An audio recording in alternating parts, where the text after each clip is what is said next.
You know, the church has had approximately 2,000 years to build a foundation. The foundation, as we know it, is Christ, Yeshua. And upon the foundation, what you're meant to be building is a building, right? You don't have a foundation and you don't build anything on it. So Yeshua comes and he teaches the kingdom. We go and we just teach Jesus. Well, let me remind you today, please. As the body of Christ, we have to build upon the foundation. There's dimensions of revelation waiting for the ecclesia to engage. There's so much more what the Father wants us to know, understand, perceive, receive, believe, go into and walk in. There's so much more power that He's given the ecclesia, more than the gifts can ever begin to get us to.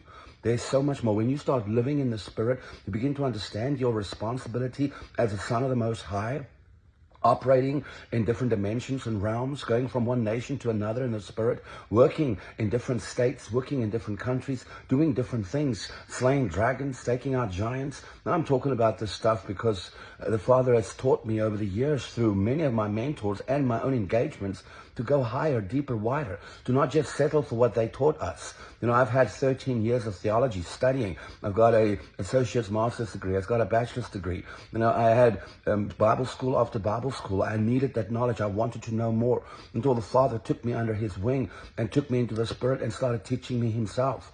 You know, we have to understand that this company of people the Father is raising up will take the next generation into this type of teaching, into Spirit school, into getting us to the full measure of who we really meant to be, walking out all of the revelation that Yahweh wants the sons within creation to know, that we can take our governance and we can take creation back, set out the blueprints and answer the call creation has been crying out for. Help. It is time for us as the church, as the ecclesia, as the body of Christ, to take our place and begin to do what needs to be done. So the next generation of sons and daughters can walk on water, can have a higher dimensional realm of insight and power. Let us take this baton and pass it on to the next generation.